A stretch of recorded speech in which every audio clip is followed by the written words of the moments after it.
لأ بقى، لأ بقى أنا كده كتير.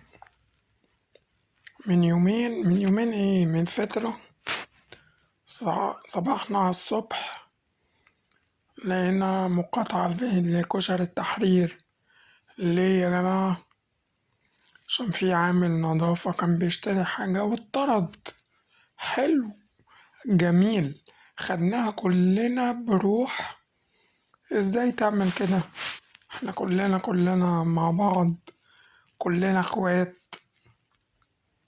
لا، ده اتضح ان الاستاذ الفاضل، بدون ذكر اسماء طبعا،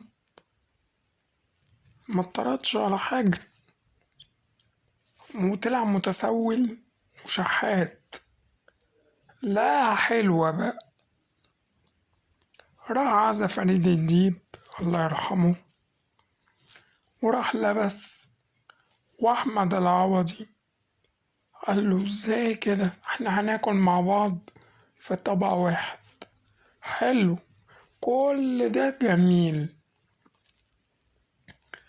وفي واحدة كانت عايزاه يروح الإمارات على حسابها، تمام، وياكلوا مع بعض وبتاع. الفنان إدوارد قال له أنا هستضيفك في برنامج ما وهديك 1000 جنيه، مع إني ما كنتش عايز أديك فلوس. لا، طلب مبلغ. راح هنا راح هنا راح هنا راح هنا. بتتنطط على ايه يا سمج يا بارد؟